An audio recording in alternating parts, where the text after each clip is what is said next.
ایک صحابی آیا یا رسول اللہ میرا باپ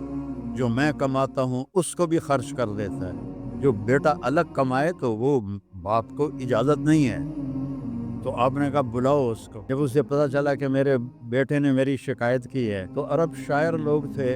اس نے دل ہی دل میں کچھ شعر کہے بیٹے کے گلے میں۔ تو جب وہ مسجد میں آیا تو جبریل آ گئے کہ یا رسول اللہ فرما رہے ہیں اس کا آپ کیس بعد میں سنیں، اس سے کہیں پہلے وہ شعر سنائے جو زبان سے نکلے نہیں، کانوں نے سنے نہیں، عرشوں پہ اللہ نے سن لیے ہیں۔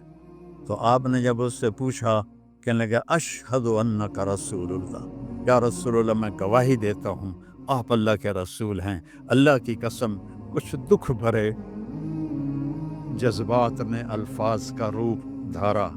لیکن وہ میری زبان پہ نہیں آئے، میرے دل میں آئے اور آ کے گزر گئے، آپ کے رب نے وہ بھی سن لی۔ تو آپ نے کہا اب اللہ کہتا پہلے وہ سنا پھر تیرا کیس سنوں گا۔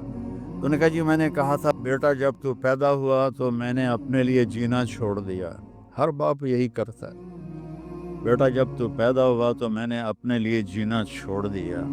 جو کمایا تیرے لیے، جو بنایا تیرے لیے، پہلے تجھے کھلایا پھر خود کھایا، پہلے تجھے پلایا پھر خود پیا۔ جب تو بیمار ہو جاتا تھا تو ساری رات تیرے سرانے ہم دونوں ماں باپ تیرا پہرا دیتے تھے، اور ہر لمحے ہمیں ڈر لگتا تھا کہیں مر نہ جائے، کہیں مر نہ جائے، حالانکہ موت کا وقت تو مقرر ہے۔ پھر ایسا ہوا کہ عمر گزرتی گئی، میں بوڑھا ہوتا گیا، تو جوان ہوتا گیا، تیرا تنا سیدھا ہو گیا، میرا تنا جھک گیا، میرے ہاتھ میں لاٹھی آ گئی، تیرے پاؤں میں طاقت آ گئی، اور میرے سوچوں میں یہ بات آئی جیسے میں بچپن میں اس کو انگلی پکڑ کے چلاتا تھا، کبھی کندھوں پہ بٹھاتا تھا، کبھی گود میں،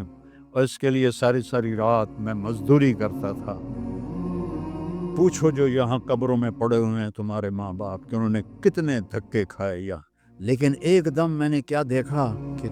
تیری آنکھیں ماتھے پر چلی گئیں، اور تو مجھے ایسے دیکھتا تھا جیسے میں تیرا نوکر ہوں اور تو میرا مالک ہے۔ میں نے اپنی ساری زندگی کے تصور کو جھٹلا دیا کہ ہاں واقعی میں اس کا نوکر ہوں، یہ میرا مالک۔ اگر میں باپ ہوتا تو میرے ساتھ یہ تو نہ کرتا، اور نہیں تو حال ہی پوچھ لیتا جیسے پڑوسی کا حال پوچھتے ہیں، میرا حال ہی پوچھ لیتا، لیکن تو نے تو میرا حال پوچھنا بھی چھوڑ دیا۔ بہت دکھ بھرا ترجمہ ہے، میں کر نہیں سکتا، مجھے خود رونا آ رہا ہے، جذبات پہ قابو نہیں ہے۔ تو میرے نبی کی روتے روتے داڑھی آنسوں سے تر ہو کے یہ کرتا بھی بھیگ گیا، آپ اتنا روئے۔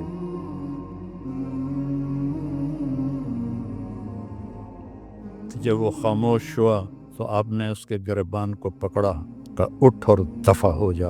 اور میری نظروں سے دور ہو جا، انت و مالک لابیک، تو اور تیرا سب کچھ تیرے باپ کا ہے۔